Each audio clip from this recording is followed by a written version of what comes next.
Hello, Guardians. Today is August the 4th, 2023. My name's Danfinity, and welcome to Destiny Digest.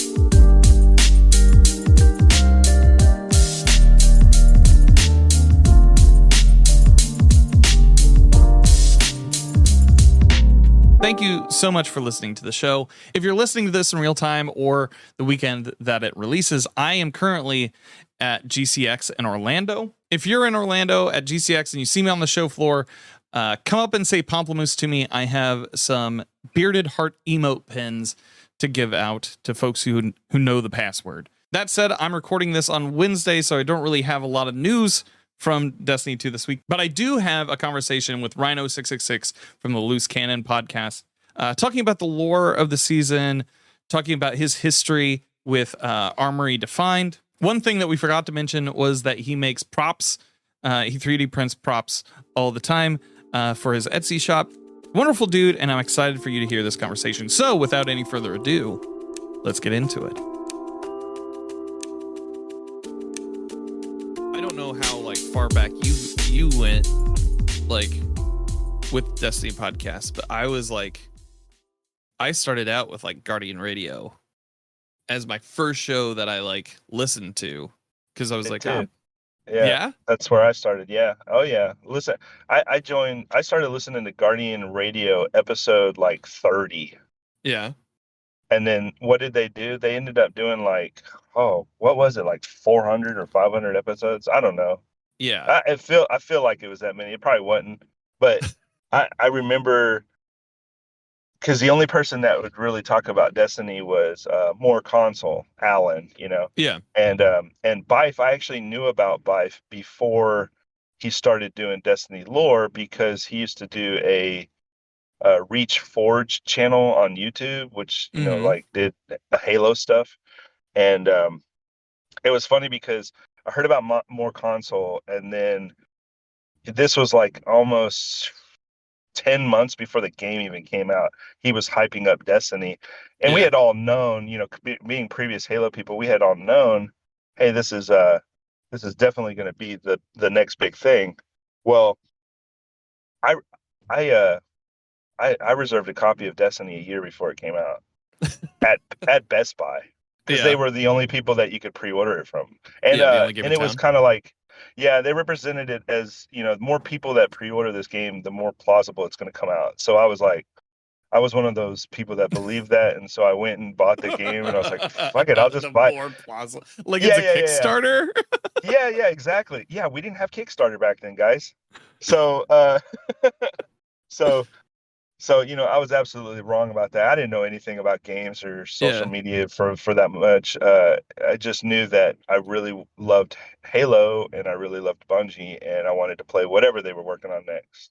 Yeah. I'm a Bungie nerd, so I played all their games forever. But anyway, long story short, I found more console because he was the only person talking about it, and then he said, "Hey man, you need to go to GameStop and buy the collector's edition," and I did, and they sold out within not even 2 days.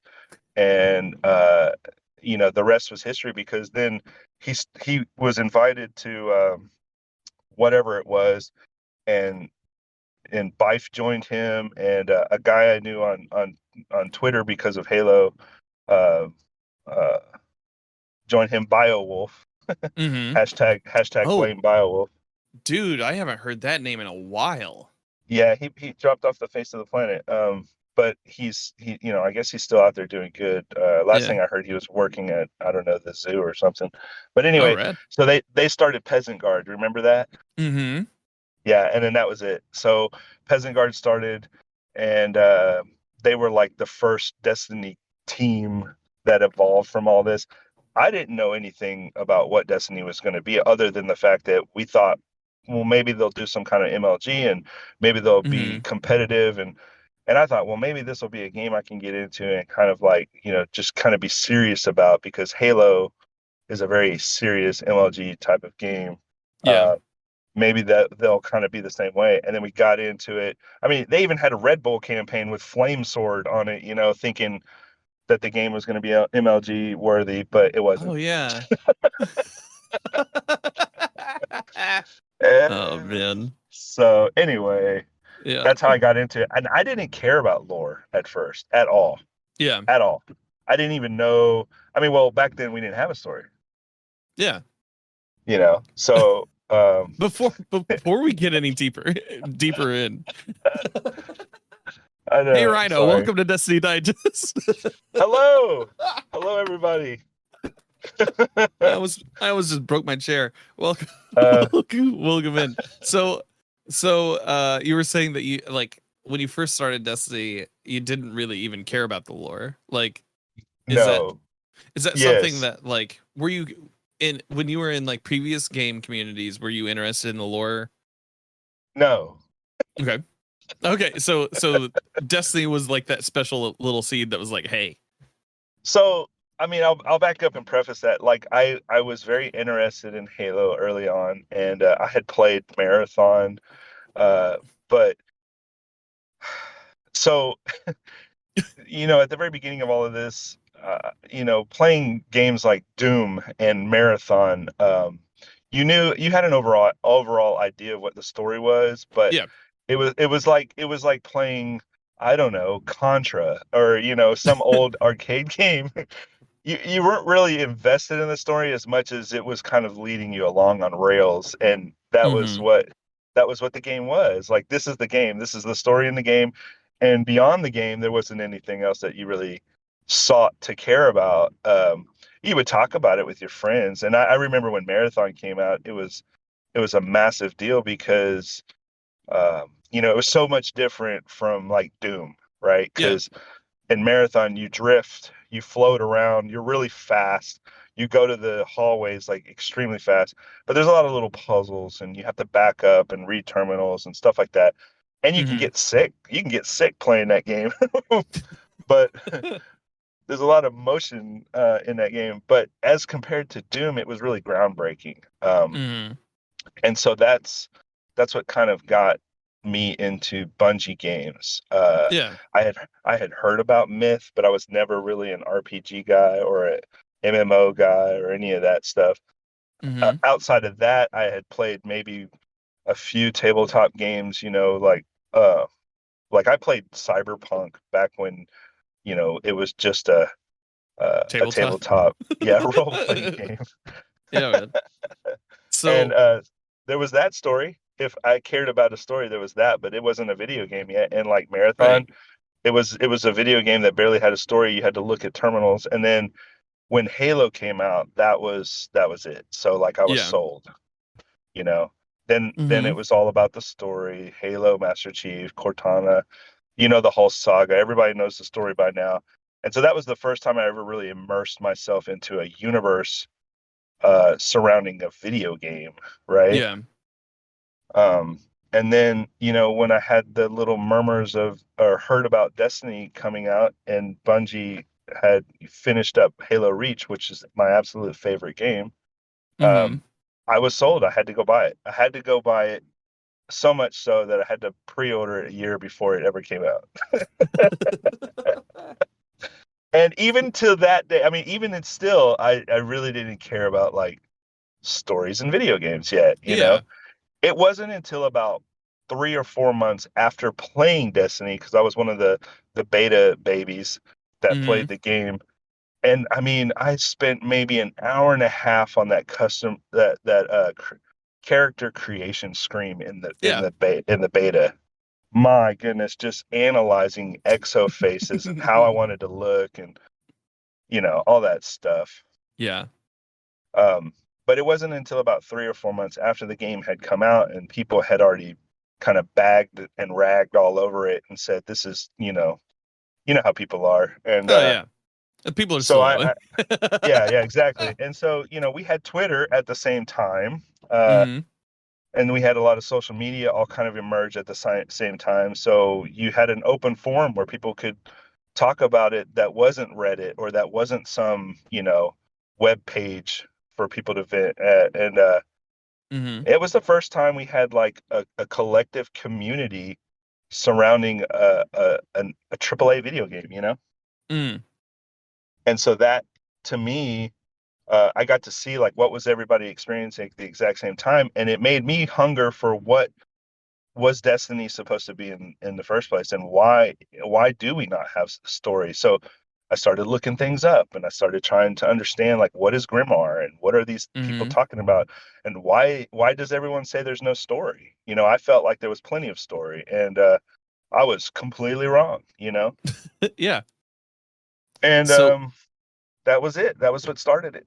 for the folks at home who may not know what you do in the community, like outside of the lore and everything, why don't you tell folks who you like, what you do in the Destiny community, and like where they can find you on the internet, just in case they don't make it to the end of the episode.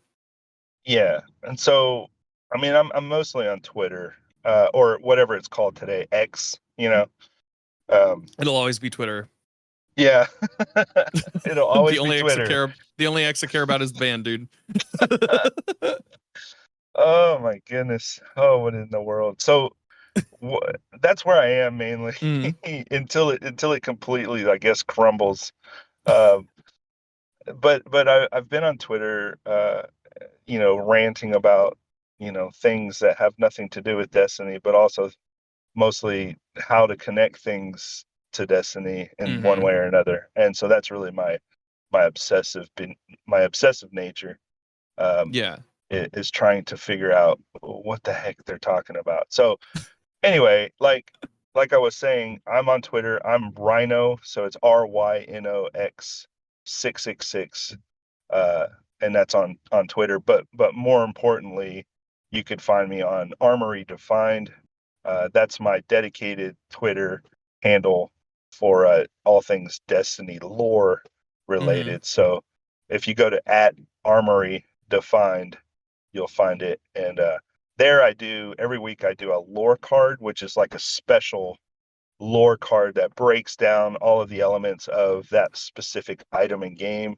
And then I Mm-hmm. elaborate on its context, what the writer's intentions were, and what its real world, you know, uh, connect, connectivity is, I guess, is what you'd call it, or Mm-hmm. interconnectedness within the Destiny world slash in real world context. And man, you can find so many really good ones. Some not so much, but you can find some of these items that just blow your mind. And Mm-hmm. some provide context to the game that you never thought you would have gotten had it not been for the item. And I tell people this all the time. You know, the the the most of Destiny's story is found within the items and flavor text. Mm-hmm. Like some of the best stuff is found there, and I've been saying that forever. But there is a bridge there that kind of creates a connection between everything, and that's what I try to do with Twitter Mm-hmm. is help people under it. And that's every week we do a special lore card. And then if there's some items that are just kind of like relevant, or if I think it's just funny with something that was topical that week or that month, I'll Yeah. throw one in there every other week or something like that. Just depends. Have you always, because I feel like that's an interesting way. You fill a niche in the community that I don't think a lot of people really dive into on the content creation side, where it's like they will talk about like the events and then kind of tangentially about the thing that it's named after, but they don't really do that like whole deep dive Yeah, like you do. Um, yeah, yeah. so like, is that just like something that's always been like, have you always done that with things that you've cared about? Uh, Have you just like gone, I want to see how all yes, the sausage is made and I want to understand it fully before before yes, like putting this yes, out? absolutely. So, um, I've always been hyper analytical, Mm-hmm. and like I've had like a really selective, I've been of an obsessive compulsive person throughout history, growing up. But when it came to Destiny, the main thing that grabbed me was just the lack of content that we had surrounding the game early on. And so when I Mm-hmm. sought out to find more information, we had we had a handful of content creators that were really diving into the lore and trying their best to do their best to figure out what is Destiny about and Mm-hmm. To do the what. research and everything. Yeah, we had beautiful lore written at the time in Grimoire, and a lot of it was very poetic. The prose was written in a certain way that would kind of grab your imagination and just make you think all of these different things about the universe and Destiny, and without really having anything set in stone. And that was very much intentional, as they pointed out later in years. The writers wanted to plant seeds Mm-hmm. early on in the Destiny universe so that they could grow into something later on. And Yeah. call it what you will. Some people just dismiss it as, you know, they didn't know what the heck the game was, and they just, rewrote it later on, or retcon. There's all kinds of negative connotation that I've heard spin on that.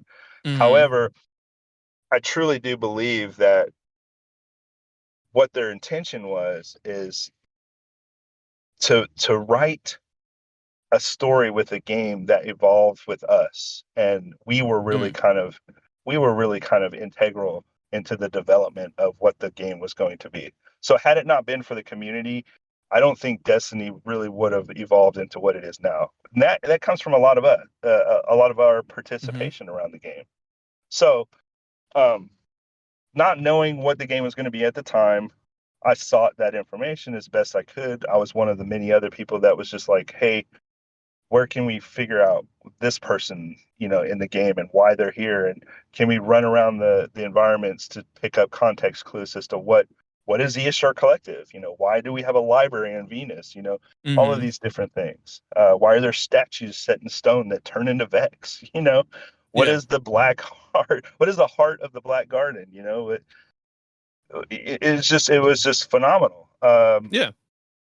And it was really kind of eloquently delivered early on, and that hunger made a lot of us just want more and more and more. And just like wishing on an Ahamkara skull, you can kind of get what you wish for.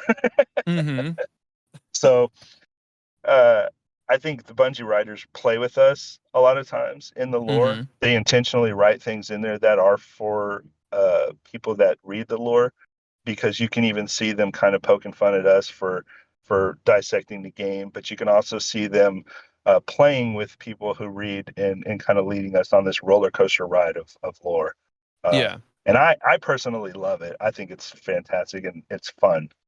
But that's really the early on in Destiny. That's really what got me into it, was just because there wasn't anything.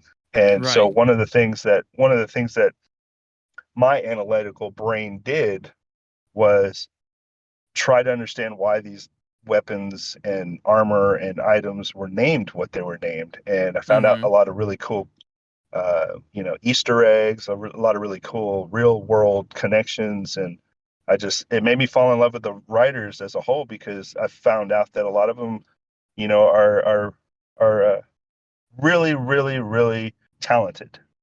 You Mm-hmm. know, and I think a lot of people believe that too now. Yeah. But I knew it early on that we were working with some talented people. Heck yeah. So like what is your favorite like piece of lore in Destiny that you've done a deep dive on? Like what excites you about an item to then go through this process of like, I want to know the name, I want to know the history behind that name, I want to know why it's named that in Destiny. Yeah. So I mean, honestly, I don't really have a favorite, just because I love a lot of them. I have a lot. Mm-hmm. Like, it's impossible to pick a favorite, but the ones that I like the most are the ones that I thought weren't going to be anything. Mm-hmm. um, like, a really good example is one we got in Destiny 1, which was called Hebridean Thought Crime. It was a ship we Mm-hmm. got from Iron Banner. It's a pretty cool looking ship too. And I didn't know, like, what is I know what thought crime is, because Yeah. George Orwell's, iconic book about 1984, and and the thought police and locking you up for having thoughts, right? There's a Mm-hmm. crime for that. Uh, but I didn't understand what Hebridean had to do with that. Like I knew what the Hebridean islands were, or the isles were, but I didn't know why that was relevant. And after doing an extensive research, I found out that George Orwell wrote most of his stuff on the Hebridean Isles. This like this great author, wrote a lot, Mm-hmm. and there's nowhere you can find this information, other than if you were really into George Orwell and did Yeah. a lot of, you know what I mean? Yeah. So it was stuff like that that really got me into it, and once I figured that out, and really I felt like I was sitting right there beside the writer, understanding what their intention was, and so it was that interconnectedness that really kind of, those are the ones that I love the most. Or like another really good one would be Anton's rule, you know. Mm-hmm. Yeah. At the time nobody knew what that meant. And Chekhov's gun, right? yeah, exactly, Chekhov's gun. So Chekhov's gun is an old saying that they used to say in plays and in writing, and what it means is, if you write that there's a gun in chapter 1, you better use it in chapter 2, or Yeah. something like that, right? That's the overall idea, is if Yeah. you mention a gun, in the book, you better It use it has to somewhere show up. later on. Yeah, Yeah. yeah. Like you can't just mention things and then not use it later on. So that particular item was so parallel with the universe of Destiny, because they mentioned all this stuff in Grimoire in Destiny 1, but when did they start using it? Not until way later on, Yeah. right? Yeah, so it's very much Anton's rule, Chekhov's gun. We move from Destiny 1 into Destiny 2. It, like you said, the story is like fleshed out a lot more. We have way more lore, way more background story um that's not shown in the game. We also have backgrounds, we also have story that is actually shown in the game now. So Yeah. like how do you feel about that progression? How do you feel I'm sure that like it's a glut of riches for you because you've got like so much more to draw from than just those So original like Grimoire cards, right? yeah, and I think a lot of lore people, lore fanatics, or whatever you want to call them, lore scholars, Mm. is what we've been calling each other now that we have a word for what we, Yeah, yeah, um, so uh, it's a double-edged sword, right? Because the more they put out there, the more there is. However, what I keep telling people to as a reminder is all of these things that they're writing in game come from character perspectives. Mm-hmm. So so the writing in this universe is very special in a way that you're getting it from perspectives of characters in game, or these memory fragments of people and characters in game, and so it's all very much, how does it look from their vantage point, and at that time what did they believe to be, this is what, like, right, like take the Drifter for example. Yeah. He's had many different names, right? Mm-hmm. um, and so at any given time, depending on when we're talking about the Drifter, he had a different opinion or a different idea about the world. Like take Asa, for example. She's the big Leviathan that we see in the Season of the Deep. Her eyeball is always looking at us. Um, Mm-hmm. he very much calls her the long girl in the soup now, and but she's more of like a whale figure, right? She's more of Mm-hmm. a big uh, uh, aquatic whale fish looking thing now. But early on, he would rumor about it being the long boy, and then the long Mm-hmm. boy in the soup. So like that's all the same. It's all the same Asa that he was talking Mm-hmm. about. But it would just depends on when you're talking about Drifter and what he believes. So these ideas that Bungie is retconning or changing the stories, I've always been opposed to, and I don't Mm. believe that at all. And I believe that it's an evolving story that evolves. You don't know what they're going to write. You may think you know, Mm-hmm. you may be 100% sure about whatever you believe, but that doesn't mean that you're going to be right. And when you're proven wrong, it doesn't mean it was a retcon. It just means the story hadn't evolved and you didn't see the new context into which the story was evolving into. That's about And perspective rather than like yeah, it's perspective rather than historical like exactly, grand narrator exactly. stuff. Yeah, because, and I'll say this because it's very intentional to do that, and because you'll run down one hole and find out you're in the wrong hole, and you'll be like, oh, Mm-hmm. wait a second, let's dig back out of this and go down this other one. So the chase is there; it's always been there, and that was very intentional, is to kind of make you think but you have no clue, and it's Yeah. fun, right? Running down the labyrinth and trying to figure out where the maze is leading is a lot of fun, but you're going to hit a lot of dead ends and you're going to feel like you're just trapped a lot of times. And I think that's Mm-hmm. intentional because you can't trust let alone you can't trust your own mind and what you believe. You can't trust what these characters believe because at any Mm-hmm. given point the whole thing could change or collapse or Yeah. be a lie or whatever. Well, and that's like so a couple of things this resonates with me because of a couple of the story beats um in the current season. Like we've had Hmm. where the witness may have fed us the story of the gardener and the winnower Right. as like as just like a possible like biblical rendition of what the universe is. Like, Yeah. so that's one conversation I know the lore community is having. The other one is coming from the Veil Containment, where Yep. we're getting new context from Chioma Essie about Maya Sundaresh and now Lakshmi too. Right. Yeah. Like, so Yeah. those perspectives inform like each new bit of information coming out being a perspective base rather than a retcon. I can see your point to that.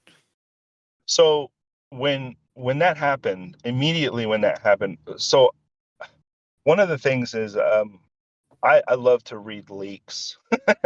Okay, I'm yeah, the bad I I'm the bad guy. I'm the I'm bad guy guilty too. because I love data mined information and I love leaks. I don't share them publicly and I would never ruin your day. Uh, so if I did have something that was just revelatory and I had to share it and I couldn't overcome my own compulsion, I will flag it or I will tell you, hey, watch out. But Hmm. I would never just intentionally ruin your day just to be the first person to say it, right? Yeah. Um, Having said that, to you right now, there is a ton of information that I've seen over the years of Destiny, well before it ever became public or common knowledge, if you will, Hmm. quotation mark. Um, and one of the things I saw was this whole idea of the witness and the alien race that became the witness. So I had Hmm. seen that cutscene, oh my gosh, almost like a month and a half before it came out. Oh Uh, yeah, it leaked like the first week, yeah, if I and so remember correctly. I was already trying to reconcile what everybody else is trying to reconcile, and so it took me a good week before I understood what could potentially what could have been potentially going on, whatever. So Hmm. the way I reconcile that whole story beat about the winnower and the gardener and the witness, is going back on those characters, like I was saying, that it's a matter of perspective, it's a matter of characters giving you this story, and it's not an overt lie like, oh, we're tricking you, haha, Hmm. because if they did it like that, it would just be too apparent, right? And where's the Hmm. fun in that? It's like Savathun giving you two truths and a lie. Even to this day, people are debating on which ones are actual truths and which ones are lies. And I see people making video after video and podcast after podcast of going back and saying, oh, well, that must have been one of the This is truths, clearly or it. that, Yeah. yeah, yeah. Or wait, we were wrong. No, that was the other one. You're right. You know what I mean? So, Hmm. uh, that being said, the story of the winnower and the gardener that we got in game from the unveiling lore book is it's like the most it's probably, I guess, to debase it in a way that is more like palatable for most people that are digesting this lore. I guess the best way to describe it is it's kind of an allegory for why the light and the darkness exist as two entities that are intertwined and can't separate in one way Yeah. or another. And so they had it's very much like you brought up the biblical reference. Like it's very much like a story of biblical accord because Yeah. it's presented in a way that's allegorical. It's presented in a way that's open for interpretation Mm-hmm. and open for debate, even. But you know, that's how all beliefs and mythologies and religions and whatever you are, you know, aware of in life, they're all that way. And Mm-hmm. so the witness just happens to be the one that kind of compiled it. He's the King James that put it together to present it to you in a way. Do you know what I'm saying? Yeah, Like yeah, yeah, King yeah, yeah, James, yeah, yeah. right, right, He's the right. So Nicene Council. Like, that's very good. I like that. Yes. So uh, so whether you trust that perspective or not, or whether you believe what he's telling you is true or not, that's up for you to debate. But what's not debatable is the fact that the light and the darkness exists, and this is the easiest way to get your human brain to understand it. And I'm not talking mm-hmm. about you in the real world. I'm talking about you as a character in game or guardian, Mm-hmm. because these things come from a a point of perspective that's intangible. Like we have so many senses that we can rely on, and they're all easily tricked. Mm-hmm. So so you have to be told in a way that you can grasp in some way or Mm-hmm. manner, and really kind of relate that to. So that being said, the Mm-hmm. winnower, the gardener, the story of creation of the universe, all of that, it's a way for you to get context as to what's been going on behind the curtain. And so the light as an entity and the darkness as an entity, being two opposing forces that are somehow interconnected and can't exist without one another, is a very fun dynamic that we've been wrestling with for the entirety of this first saga of Destiny. Mm-hmm. And as Ulan Tan, one of the first characters in game, pointed out, one can't exist without the other. And so I constantly joke about how Ulan Tan was woke because he saw that early on, and his Yeah. thought process was even considered heretical at the time. Uh, Mm-hmm. but the witness, as an entity or as a race of people that became the witness, is very much like the opposing um, opposite to what our guardian is.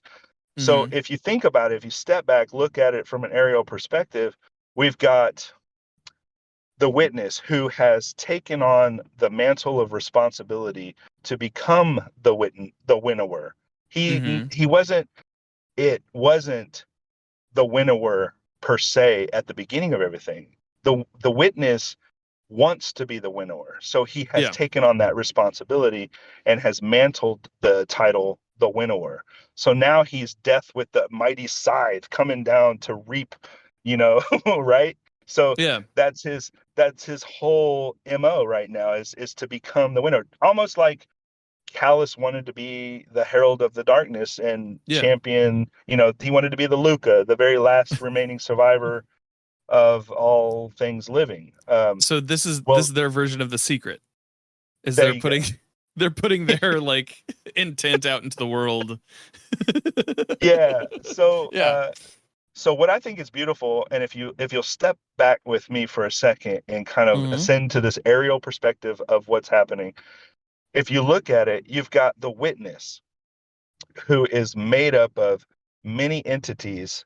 So many entities came together to create one, Mm-hmm. who is now represented as representative of the darkness or the champion of the darkness, blah blah blah, Mm-hmm. mantled that responsibility versus the guardians, which are many from the one, which was the Mm-hmm. traveler. So the traveler was fragmented, split apart into ghosts. The ghosts were created out of the traveler's dying breath. The the ghosts went around resurrecting champions of the light, or people that they deemed worthy enough to be imbued with this paracausal ability that allows them to be a conduit to the light, yada yada yada. So Mm-hmm. now you have the many that became the one versus the one that became the many. Mm-hmm. And so that's a very beautiful thing. So Yeah. this is the culmination of 10 years of Destiny game, to where we finally get to see what's about to happen. Um, Mm-hmm. so to say that the unveiling lore book was a lie and a retcon is not doing it justice, Mm-hmm. because it's all a matter of perspective. The winnower does exist, but it's outside the game. It's the darkness, and they have Mm-hmm. many names. So if you were to say that the winnower is the witness, you'd be wrong, because the witness is trying to become the winnower. Yeah. The witness Yeah, is trying to impose its will on that, on the universe. yeah, I will say this, like, take it with a grain of salt. Anything can happen. They can just Mm-hmm. decide at any point, never mind. This is all Yeah. different. But So my question with that then is, like, in a world where it seems like we have several unreliable narrators, if everything is a perspective shift, who do you see in the Destiny 2 universe that is a reliable narrator? uh, there is no reliable narrator. There is no there's no Yeah. reliable source for information in this game. You can't trust anybody. The only person you can trust is yourself, and it's unfortunate because you're the easiest one to be tricked in this game. You're Yeah. Guardian. You're the mark. Yeah. Yeah, you're the mark. You're very much the mark. So, um, I don't like this is something that we all wrestle with. I mean, everybody wants to know. We all have this hunger, and what's something that's been a hot topic for us on the Loose Cannon show, our biweekly podcast that we do, Mm-hmm. is this. We've been bringing up this word a lot lately because it's shown up in game a lot lately, and it's shown up so much in how we digest lore, and Mm-hmm. it's the word ayat. Mm-hmm. And so, if you're out there listening right now, what does IOT mean? IOT is, to put it in an easily digestible way, IOT is this constant hunger for knowledge and knowing, wanting to know the purpose for everything, right? Like this Mm-hmm. insatiable hunger that you have inside you, and it is that hunger that keeps making you hunger for more. And so Mm-hmm. there's like this hole in you. There's a hole inside you, and it's this, I gotta know, like, I want to know so bad that keeps me going. Yeah. And so the word ayat is uttered in the game as a way to evoke darkness power, and early on we didn't know that, but now that we have a very good understanding with the new lore that has come out, it's very much what that word meant all along. Just like we thought of the word obear or mine, Mm-hmm. that was a way to evoke power in game. Oh, bearer mine, we thought was only an ahamkara expression, but we found out that that's not the case. It's something that the darkness used, or even Mm-hmm. the witness uses as a way to evoke power, or over each other. And Mm-hmm. so, Ayat, if you can throw your mind back to early grimoire, one of the first writings we had was a mention of the killing word, and I believe, until I'm proven wrong, I believe that the killing word has been ayat all along, and Mm-hmm. ayat being a word that Seth Dickinson created. One of the first writers in Destiny, wrote the Taken King lore, and the Book of Sorrows, which everybody Mm-hmm. loves, you know, Oh yeah, I and got it there's a back good here. reason. I got it right back here. Yeah, yeah. If you don't, if you haven't read the Book of Sorrows, man, you're really missing out, because the Book of Sorrows is like the meat and potatoes. It is the book that it completely explains the hive, Mm-hmm. and teaches you everything you need to know about why the hive exists and how are they connected to the darkness. So, um, that being said, Ayat was uttered in lore at very early on, and it was intentional, Mm-hmm. because just by having that word in the lore and in the game, you've basically you've submitted to the darkness in one way or Mm-hmm. another. So you have the only thing you can do now is try to change your destiny, right? Because your Yeah. fate has been sealed.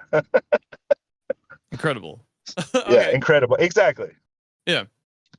Yeah. So, like, how have you been feeling? Uh, I know like Lightfall was kind of controversial for some in the community, Yeah. and I know that like last season and now this season we have Season of the Deep. We had Defiance and then Deep. Like, what are your thoughts on them basically doing a model that runs counter to what they'd done in the past, where in the past they would maybe do like you'd have the main DLC be the big story beat of the thing, and then each season afterward be an episode in the universe to build out the story of Destiny 2 past the limits of that story. This year, Yeah. and it seems in the coming year, we have them telling one consistent story over the course of the year. Yeah. How do you feel about that shift in storytelling in Destiny 2? Um, I I I I appreciate it. Not because as a consumer or because of my own, like, I try to take myself out of it and try to put myself in the perspective of the writers. And one thing that the writers have had trouble with since the beginning of Destiny is all of their writing just coming out way before the content ever came out, or Mm-hmm. being data mined or being shared publicly. And that's not how it was ever meant to be delivered. But we have things like the API, and we have things like in-game coding where they just can't hold everything redacted until it shows up. Yeah. But when Lightfall came out, they were able to do that Mm-hmm. for the first time. They've been able to do that, just not as effectively until recently. Does that make sense? Yeah. Um, And I see I see what you're saying there, because it's like, well, if it's not all in the game, then they can't all be dead. like yeah, like yeah. It's I yeah, see it now as a clever as kind of a clever move on that front. yeah. So Uh yeah. what they did they delivered it to you in a way that they've been wanting to deliver it to you all along. Mm-hmm. It's just that we don't like that because we want everything now. We want to know it all yeah. now. We want to be the first ones to figure it out. It's fun, right? Yeah. Um, you see it all the time with anything. Even in social media. Like, who's the first one to say this? Oh, heck yeah, let's do it. I told y'all. That moment where I told you so is like the most Yeah. important thing for most people. Um, we all fall for it. It's fine. It is what it is. It's the fun part of it. I mean, it's like a day one raid race for Lord Nuts. Yeah. Being able to figure out the first thing.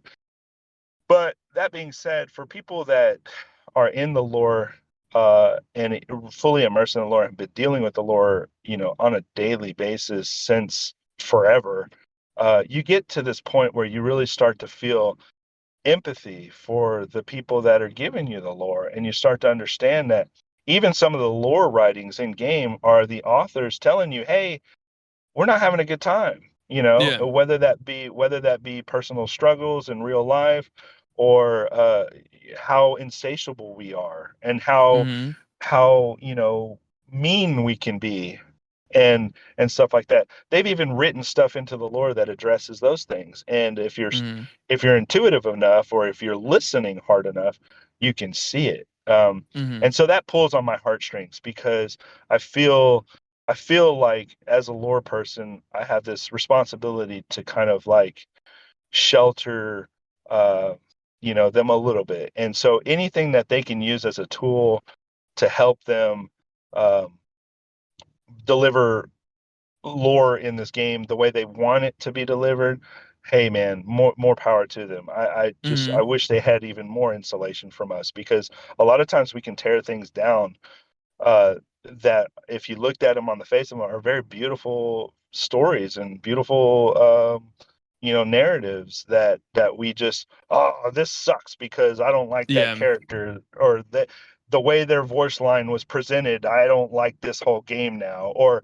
I did the whole campaign in 30 minutes, and so this story sucks. It's like Yeah. stuff like that really kind of, it kind of can tick you off, and so I think we have to, look at ourselves a little bit more and say, hey, are we really hating on the game because of the story, or are we just hating on the game because it doesn't suit our own experience, or our own, or it doesn't suit the way we play, right? Or it feels Um, in vogue.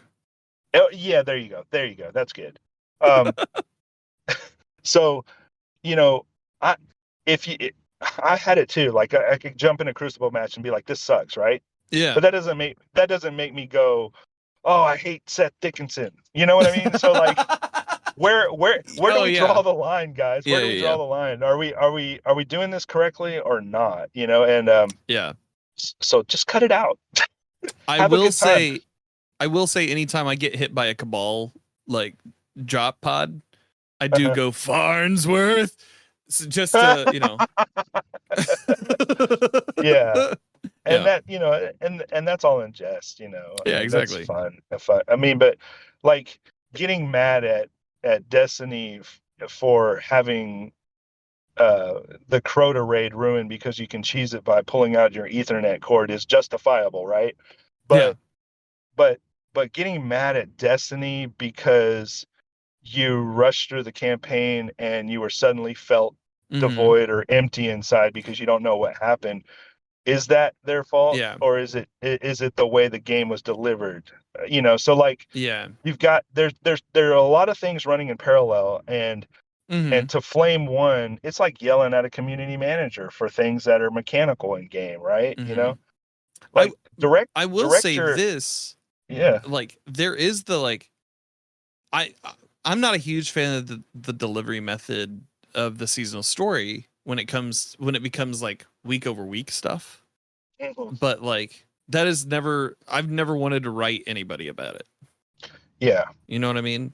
Like And so I we're found in this we find ourselves in this place where we're passionate about the game, and that's, mhm. I love it.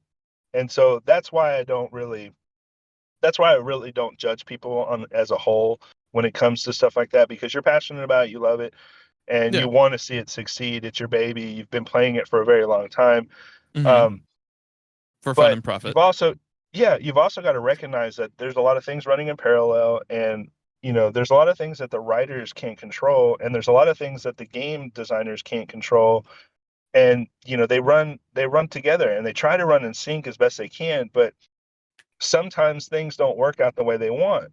And so Yeah. they've got to scrap, or they've got to hide, or they've got to redact, or the content in game was too much, or it's too much. Everybody likes to push that the servers are getting overloaded and they're at peak capacity and we're all in the red line. Mm. Like, storage capacity, all that stuff, whatever. I don't know if that's necessarily true or not, but whatever you think it is, there's probably a way better explanation for it. And I mean, two things running side by side don't necessarily um, you know, equate to like bad game, Destiny Yeah. bad. You know what I Yeah.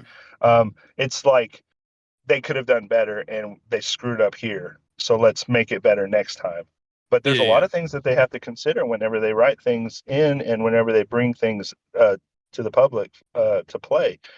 And one thing that has made me really happy lately is when we got the Season of the Deep, um, Mhm.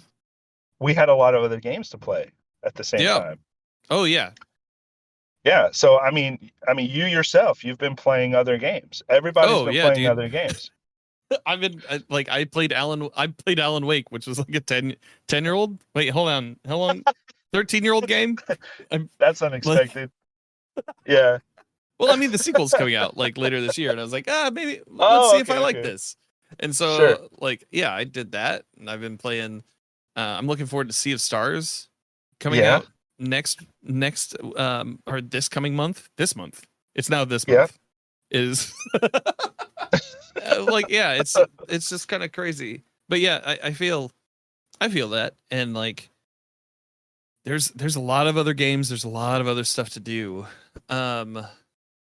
When uh, kind of coming in for the landing here, I think my last question to you is like, what for people who are wanting to get into the lore of Destiny 2, Yeah. where where do you think people should like start first, or like go to Um, first? yeah, that's a favorite question for a lot of people. Yeah. So I wouldn't even necessarily say that you have to do anything, but if you Mm-hmm. were getting into the game for the very first time and you wanted a clear picture of what is the game, right now is the perfect time. Yeah. Because and I say this all the time, when Bungie is quietest is when you should listen the most. When you think there's absolutely nothing for you to do in Destiny is the exact time that you should start looking at Mm-hmm. all the little things, because they've planted seeds just now, like with the veil containment being doled Oh out every yeah. week, and they didn't tell anybody this stuff, and so a lot of people are like, why isn't this, apparent in game? Why isn't this shown right here? And it's, you know, I I think it's just funny because, well, had you been playing, you probably would have saw it. Or if you were in the game every week, like, Yeah. like I some of these will other say people, you probably would where have they seen it. place that on the map is Sure. a little Yeah. dubious. But But yeah, like, yeah, but yeah, go ahead. that's how they work. That's how they work. Mm-hmm. They love to do that. They love to put things in a corner and see if you'll notice it. Mm-hmm. And I love that about Destiny. I've loved that about Bungie forever. And they've always done that. And we've gotten lore items that came out a year before new expansions or new seasonal content. And that one particular lore item is all of a sudden telling you, hey, this is what we were talking about a year before it came out. You Mm-hmm. know what I mean? Like, we got a lore item in game that talked about the drifter well Mm-hmm. before he ever showed up, and and other things like that. I mean, there's so many little things. Well, Um, yeah, and with veil containment, we're finding out that the future, like, Future War let Cult. yeah, the Yeah, future war cult machine yeah, was yeah, the veil, yeah, yeah. essentially. Like, Exactly. And so, like, that's the great thing is the veil containment has been a good source for them to put the lore in game, mm-hmm. that can be doled out progressively, so that you don't get hit all at once and then you're just like, Yeah, oh, forget it. I don't it get it fe- because, yeah, it feels like it's adding a lot of context, and like, I think that's where like people are like retcons, but but like, it feels like it's, adding a lot of context to stories that we already know, while also like seemingly pushing into what the future territory is.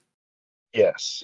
So if you were going to jump into the lore right now, I Mm-hmm. can definitely say, oops, that was not supposed to happen.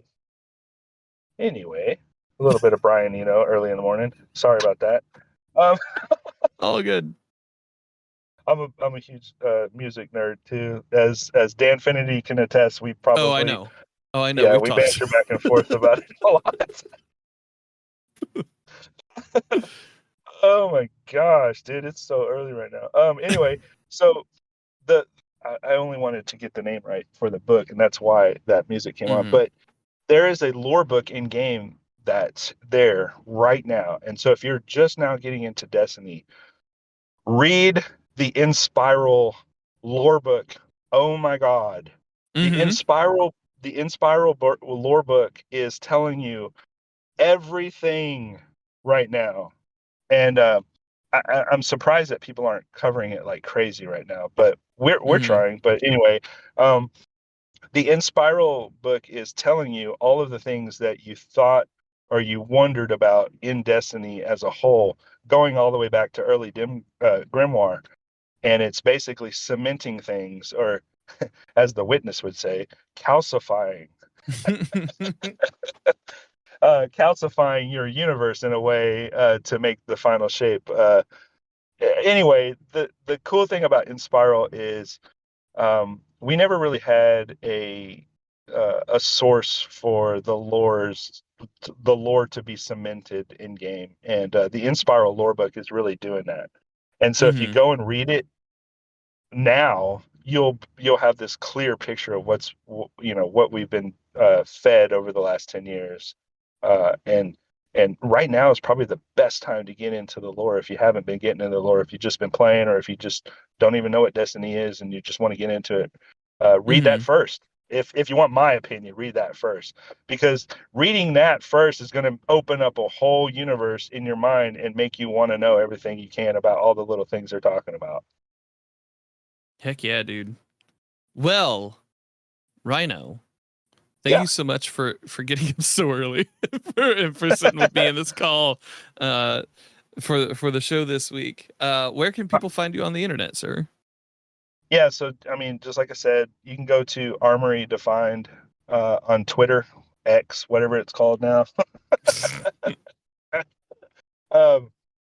That's where I do most of my lore entries, lore card. I call them Destiny lore cards because it's more or less an item in game, and how does it relate to the real world, and how do we show the interconnectedness of that item within the Destiny story and your real world experience, giving you context clues as to what's actually what are they talking about, that hunger came from just wanting to know, what does that word mean? You read a lot of things and you're like, what does that word mean? And you look it up and you see the quick definition, and you're like, well, that doesn't really make sense. But if you dive in and go deep, you unlock a lot of really cool stuff. And so that's the whole intention behind Armory Defined. And we found some really cool stuff, and you could just look through there, go through all the images, and you'll see there's like tons of Destiny lore cards that I've done over the years. And, hell yeah, dude. Like, yep. I like going through that has been very cool for me, because I'm like, oh, okay, like you have the board in front of you, you have all the pictures, and now you're just taking yarn and you're putting it all together. It's the Charlie Day meme as a Twitter account. That's a good visual representation of how the inside of my brain looks, probably.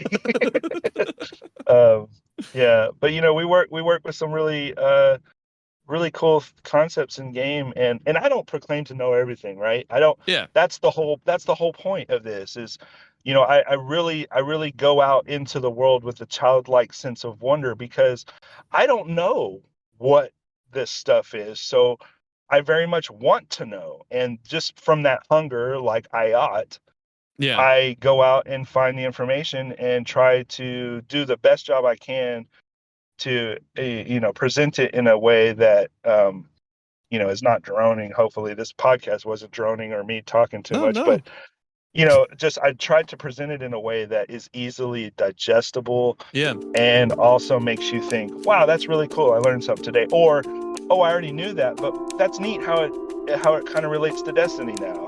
Just that's the whole point.